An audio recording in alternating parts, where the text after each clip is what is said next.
The Indian Constitution is unique in its contents and spirit. Hi all, I am back with a new video. So today let's learn about the various salient features of the Indian Constitution. But before going to the video, if you had not subscribed my channel, please do subscribe my channel and hit the bell icon for getting the notification of my upcoming videos too. Also, like the video if you feel that the content was good and comment in the comment section for any clarification. So without any delay, let's move on to our topic.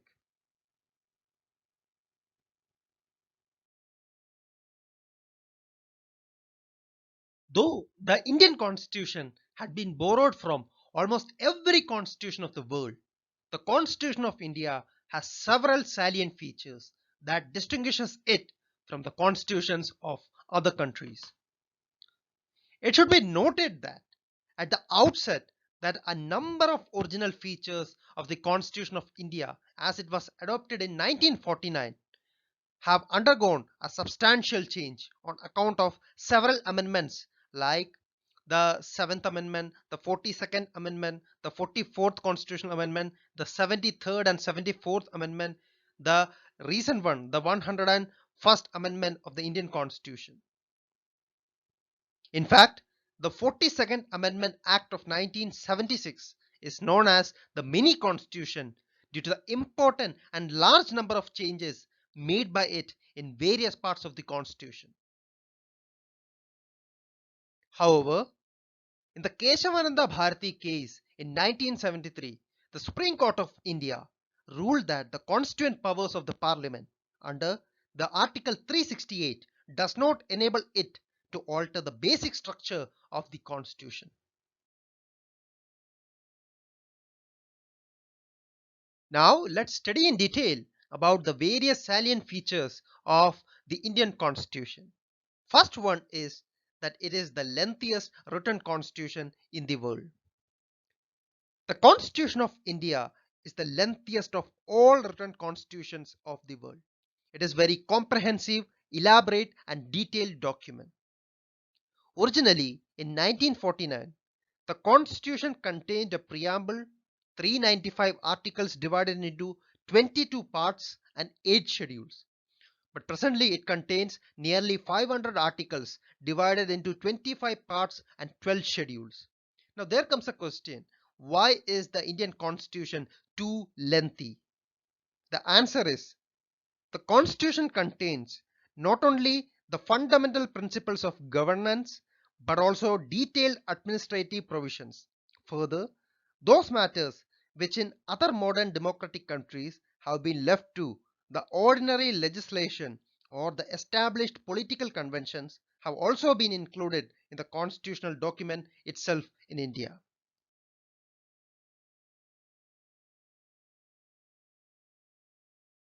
The second feature is that the Indian Constitution is drawn from various sources across the world. The Constitution of India has borrowed most of its provisions from the constitutions of various countries as well as from the Government of India Act of 1935. The structural part of the Constitution is to a large extent derived from the Government of India Act of 1935. The federal scheme, judiciary, governors, emergency powers, the public service commissions and most of the administrative details are drawn from this act. More than half of the provisions of the Constitution are identical to or bear a close resemblance to the Act of 1935. The philosophical part of the Constitution, that are the fundamental rights and the directive principles of state policy, derive their inspiration from the American Constitution as well as from the Irish Constitution respectively. The political part of the Constitution, which means the principles of cabinet government and the relations between the executive and legislature, have been largely drawn from the British Constitution.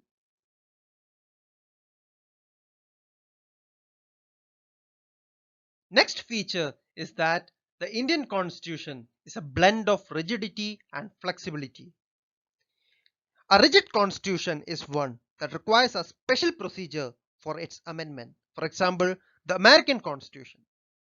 A flexible constitution, on the other hand, is one that can be amended in the same manner as the ordinary laws are made, as for example, the British Constitution. The Constitution of India is neither rigid nor flexible, but a synthesis of both. Article 368 provides for two types of amendment. Number one, some provisions can be amended by a special majority of Parliament, that is, a two-third majority of the members of each house present and voting, and a majority of the total membership of each house. Number two, some provisions can be amended by a special majority of Parliament and with a ratification by half of the total states. At the same time, some provisions of the Constitution can be amended by a simple majority of the Parliament in the manner of ordinary legislative process. Notably, these amendments do not come under Article 368. Another feature is that the Indian Constitution has a federal system with unitary basis. The Constitution of India establishes a federal system of government. It contains all the usual features of federation, that is, two governments, division of powers, written constitution, supremacy of constitution, rigidity of constitution, independent judiciary, and bicameralism. However, the Indian Constitution also contains a large number of unitary or non-federal features that are a strong center, single constitution, single citizenship, flexibility of constitution, integrated judiciary, appointment of state governors by the center, all India services, emergency provisions, and so on. Moreover, the term federation has nowhere been used in the constitution. Article 1, on the other hand, describes India as a union of states, which implies two things. One, Indian federation is not a result of an agreement by the states, and two, no states has the right to secede from the federation. Another important feature of the Indian Constitution is that it follows a parliamentary form of government. The Constitution of India has opted for the British parliamentary system of government rather than the American presidential system of government. The parliamentary system is based on the principle of cooperation and coordination between the legislative and executive organs. The Constitution establishes the parliamentary system not only at the center but also in the state as well. The various features of the parliamentary government in India are the presence of nominal and real executives, majority party rule, collective responsibility of the executive to the legislature, membership of the ministers in the legislature, leadership of the prime minister or chief minister, dissolution of the lower house. Next comes the synthesis of parliamentary sovereignty and judicial supremacy. The doctrine of sovereignty of parliament is associated with the British Parliament, while the principle of judicial supremacy with that of the American Supreme Court. Just as the Indian parliamentary system differs from the British system, the scope of judicial review power of the Supreme Court in India is narrower than that exists in US. This is because the American Constitution provides for due process of law against that of procedure established by law contained in the Indian Constitution under Article 21. Therefore, the framers of the Indian Constitution have preferred a proper synthesis between the British principle of parliamentary sovereignty and the American principle of judicial supremacy. The Supreme Court, on one hand, can declare the parliamentary laws as unconstitutional through its power of judicial review. The Parliament, on the other hand, can amend the major portion of the Constitution through its constituent powers. Another feature is that India has an integrated and independent judiciary. The Indian Constitution establishes a judicial system that is integrated as well as independent. The Supreme Court stands at the top of the integrated judicial system in the country. Below it, there are high courts at state level. Under a high court, there is a hierarchy of subordinate courts, that is, the district courts and various other lower courts.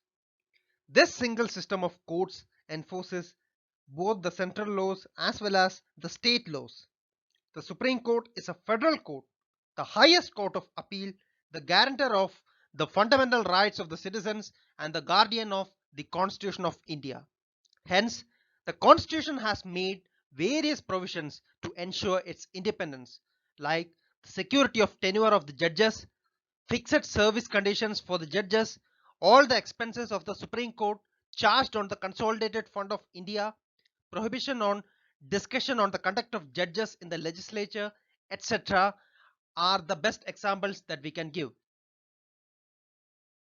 Next important feature is that it contains various fundamental rights.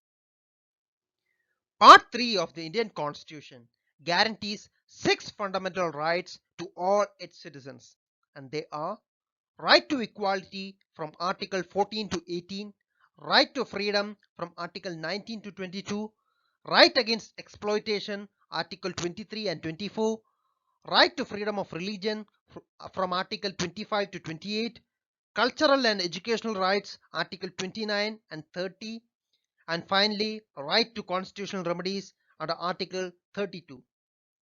Fundamental rights are meant for promoting the idea of political democracy. They operate as a limitation on the tyranny of the executive and the arbitrary laws of the legislature. They are justiciable in nature, that is, they are enforceable by the courts for their violation. Next is the directive principles of state policy. According to Dr. B.R. Ambedkar, the directive principles of state policy is a novel feature of the Indian Constitution. They are enumerated in the Part 4 of the Constitution.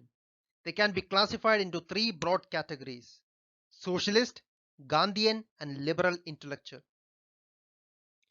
The directive principles are meant for promoting the ideal of social and economic democracy. They seek to establish a welfare state in India. However, unlike the fundamental rights, the directive principles of state policy are non-justiciable in nature. That is, they are not enforceable by the courts for their violation. Next comes the fundamental duties. Originally, the Constitution did not provide for the fundamental duties of the citizens. These were added during the operation of the internal emergency by the 42nd Constitutional Amendment Act of 1976 on recommendation of the Swaran Singh Committee. The 86th Constitutional Amendment Act of 2002 added one more fundamental duty. The Part 4A of the Constitution, which consists of only one article, that is Article 51A, specifies the 11 fundamental duties. The fundamental duties serve as a reminder to citizens that while enjoying their rights, they have also to be quite conscious of their duties they owe to their country, to their society, and to their fellow citizens.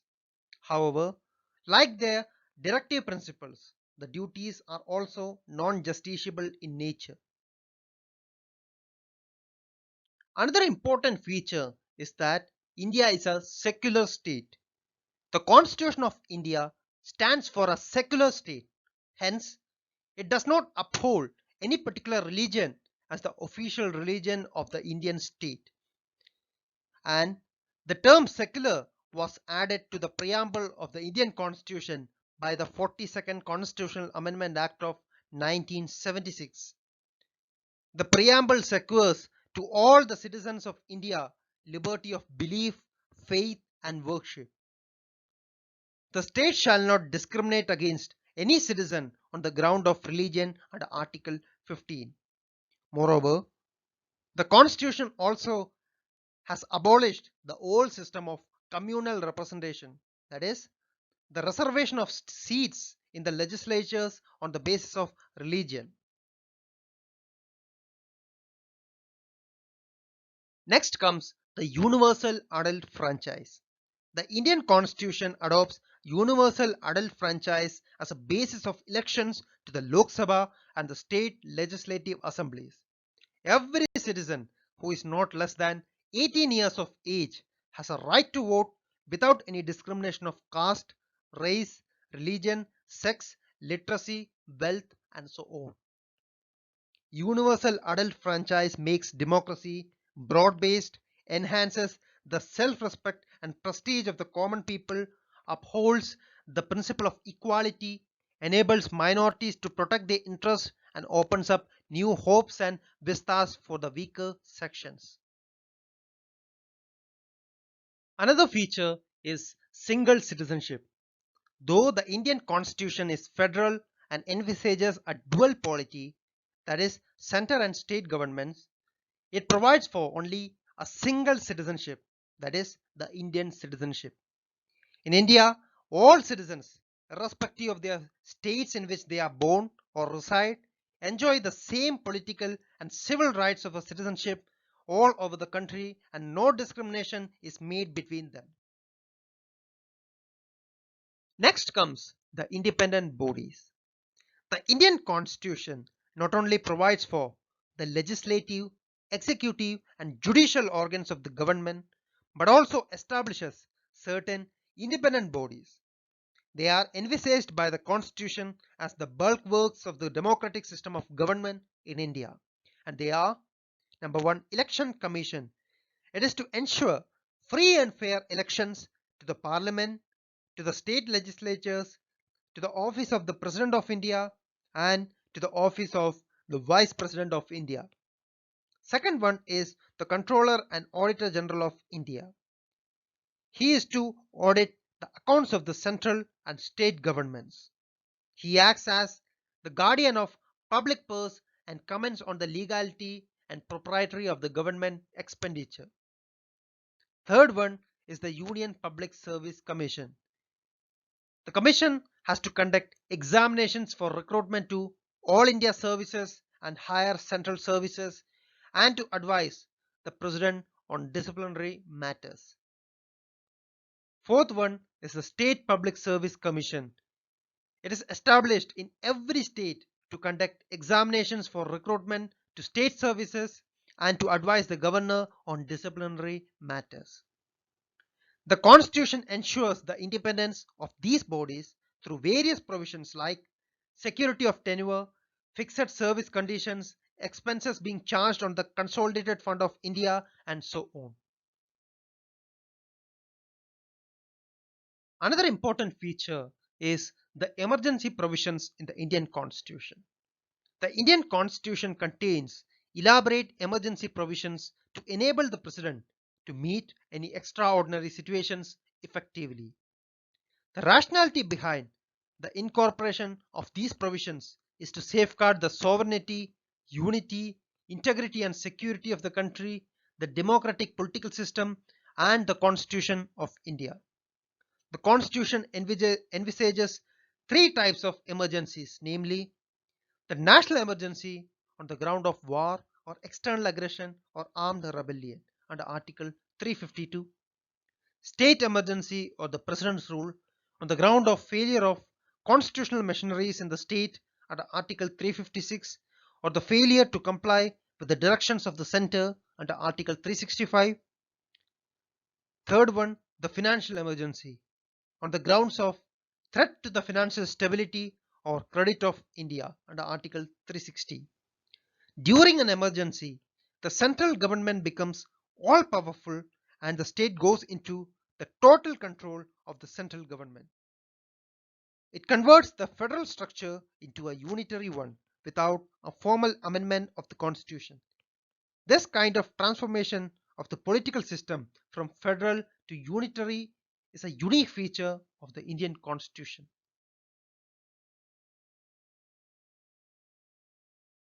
Next comes the three-tier government. Originally, the Indian Constitution, like any other federal constitution, provided for a dual polity and contained provisions with regard to the organization and powers of the center and states. Later on, The 73rd and 74th Constitutional Amendment Act of 1992 have added a three-tier government, that is local self-government, which is not found in any other country around the world. The 73rd Amendment Act of 1992 gave constitutional recognition to the panchayats, that is rural local governments, by adding a new part, that is part 9, and a new schedule, that is schedule 11, to the constitution.